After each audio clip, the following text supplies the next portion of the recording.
ডুমডুমাত অনুষ্ঠিত হয় আছুৰ অভিনন্দন অনুষ্ঠান।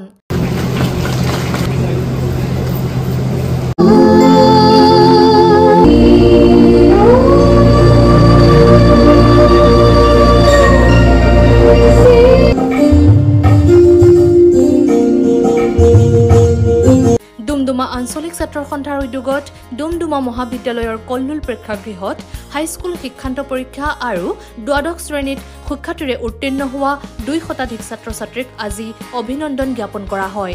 উল্লেখ্য যে আজিৰ এই গাম্ভীৰ্যপূৰ্ণ অনুষ্ঠানত ডুমডুমা মহাবিদ্যালয়ৰ অধ্যক্ষ ডক্টৰ কমলেশ্বৰ কলিতা, বীৰ ৰাঘৱ মৰাণ মহাবিদ্যালয়ৰ অধ্যক্ষ অমৰজ্যোতি শইকীয়া, সদৌ অসম ছাত্ৰ সন্থাৰ সহকাৰী সাধাৰণ সম্পাদক সমৰ গোহাঁই, জিলা ছাত্ৰ সন্থাৰ সভাপতি প্ৰতিম নেওগ, সাধাৰণ সম্পাদক কনচেং গগৈ আৰু বহুকেইজন গণ্যমান্য ব্যক্তিৰ লগতে ছাত্ৰ ছাত্ৰী আৰু অভিভাৱকো উপস্থিত থাকে আজিৰ এই বিশেষ অনুষ্ঠানত। সদৌ অসম ছাত্ৰ সন্থাৰ যি শিক্ষানীতি আধাৰত প্ৰত্যেক বছৰৰ দৰে এবাৰো ডুমডুমা আঞ্চলিক ছাত্ৰ সন্থাই বিশেষ সম্বৰ্ধনা অনুষ্ঠান অনুষ্ঠিত কৰিছে। ইয়াত প্ৰায় 250তকৈ অধিক ছাত্ৰ ছাত্ৰী অংশগ্ৰহণ কৰি আৰু তেওঁলোকক অভিনন্দন জ্ঞাপন কৰা হৈছে। আমি ইয়াত অভিনন্দন দি তেওঁলোকক আমি আমাৰ তৰফৰ শুভেচ্ছা জ্ঞাপন কৰিছোঁ। লগতে তেওঁলোকৰ যি সমাজৰ প্ৰতি দায়বদ্ধতা, তেওঁলোকৰ যি জাতিটোৰ প্ৰতি আহিবলগীয়া তেওঁলোকৰ দায়বদ্ধতা, তেওঁৰ ওপৰত তেওঁলোকক আমি যাতে সোঁৱাই দিবলৈ চেষ্টা কৰিছোঁ। আচলতে তেওঁলোকে শিক্ষাৰ লগত জাতিটোক এসময়ত সন্মুখৰ পৰা নেতৃত্ব দিব লাগিব আৰু এই প্ৰজন্মৰ হাতত যে আমাৰ আহিবলগীয়া জাতিটোৰ ভৱিষ্যত আছে, সেইবাবে আমি খুব আনন্দিত আৰু খুব ভাল লাগিছে। তেওঁলোক সামাজিকভাৱে দায়বদ্ধ, তেওঁলোক শিক্ষা ক্ষেত্ৰত দায়বদ্ধ। আমাৰ আশা কৰিছোঁ এই অভিনন্দন গ্ৰহণ কৰা ছাত্ৰ ছাত্ৰীৰ মাজতে আহিবলগীয়া দিনত তেওঁলোকে UPSC APSC পাছ কৰিব, প্ৰশাসনিক বিষয়া হ'ব, জাতিক সেৱা কৰিব, বিভিন্ন ক্ষেত্ৰত তেওঁলোকে শক্তিশালীৰূপে আগবাঢ়ি যাব বুলি আমি কামনা কৰিছোঁ। ইয়াৰ লগতে আমাৰ ছাত্ৰ সন্থাই যি বিনামূলীয়াকৈ UPSC প্ৰশিক্ষণৰ ইতিমধ্যে কথা কৈছে, তেওঁলোকে আমি অৱগত কৰিছোঁ, তেওঁলোকে ইচ্ছুক প্ৰকাশ কৰিছে আৰু আমি আশা কৰিছোঁ যাতে আহিবলগীয়া প্ৰজন্মক তেওঁলোকে নেতৃত্ব দিব আৰু লগতে কেৱল তেওঁ ডুমডুমা অঞ্চলকে নহয় সমগ্ৰ জিলাখনে তেওঁলোকে গৌৰৱ কঢ়িয়াই আনিছে জাতিটোলৈ।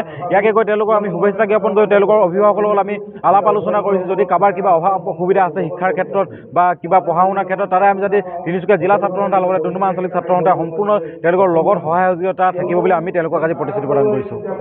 আজি আমি ডুমডুমা আঞ্চলিক ছাত্ৰ সন্থাই বিগত বৰ্ষসমূহৰ দৰে এইবাৰো আমি এই ডুমডুমা অঞ্চলত থকা যিসমূহ বিদ্যালয়সমূহৰ পৰা হাইস্কুল শিক্ষান্ত আৰু উচ্চতৰ মাধ্যমিক চূড়ান্ত পৰীক্ষাত যি সুখ্যাতিৰে উত্তীৰ্ণ হৈছে তেওঁলোকে এই ছাত্ৰ ছাত্ৰীসকলক আজি বিশেষভাৱে সম্বৰ্ধনা জনাইছোঁ।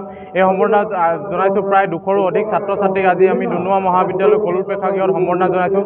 উক্ত অনুষ্ঠানটিত এই আমাৰ উপস্থিত থাকে সদৌ অসম ছাত্ৰ সন্থাৰ সহকাৰী সাধাৰণ সম্পাদক অমৰজ্যোতি গোহাঁই ডাঙৰীয়া, সদৌ অসম ছাত্ৰ সন্থাৰ কাৰ্যনিৰ্বাহক সদস্য জিতেন্দ্ৰ চুতীয়া ডাঙৰীয়া, তিনিচুকীয়া জিলা ছাত্ৰ সন্থাৰ সভাপতি প্ৰতিম নেওগ ডাঙৰীয়া, কনচেং গগৈ ডাঙৰীয়া আৰু লগতে 2খনকৈ মহাবিদ্যালয়ৰ অধ্যক্ষ ডক্টৰ কমলেশ্বৰ কলিতা আৰু অমৰজ্যোতি শইকীয়া ছাৰ উপস্থিত আছিলে। আৰু তেওঁলোকে এই আগন্তুক যিসমূহ ছাত্ৰ ছাত্ৰীয়ে আজি সম্বৰ্ধনা পালে, বিশেষভাৱে সম্বৰ্ধনা পালে, এই ছাত্ৰ ছাত্ৰীসমূহ উদ্দেশ্যি তেওঁলোকৰ ভৱিষ্যত দিনত কিদৰে আগবাঢ়ি যাব এই ওপৰত তেওঁলোকে আলাপ আলোচনা কৰে আৰু অনাগত দিনত যাতে তেওঁলোকে উজ্জ্বল ভৱিষ্যত কামনা কৰিব পাৰে আমি এই অনুষ্ঠানৰ যোগেদি আমি তেওঁলোকক সাহস দিছোঁ। আৰু লগতে আপোনালোকৰ মাধ্যমৰ যোগেদি আমি ধন্যবাদ জ্ঞাপন কৰিছোঁ যিসমূহ ব্যক্তিয়ে আমাক এই অনুষ্ঠানটো পাতিবৰ বাবে তেওঁলোকে সহায় কৰিলে আৰু আপোনালোককো আমি বিশেষভাৱে ধন্যবাদ জ্ঞাপন কৰিছোঁ সাংবাদিক মাধ্যমৰ বন্ধুসকলক। আৰু অনাগত দিনত যাতে এনেদৰে সকলো অনুষ্ঠানত যাতে ডুমডুমা আঞ্চলিক ছাত্ৰ সন্থাক এনেদৰে সহায় সহযোগ কৰি থাকে তাকে আমি কামনা কৰিলোঁ।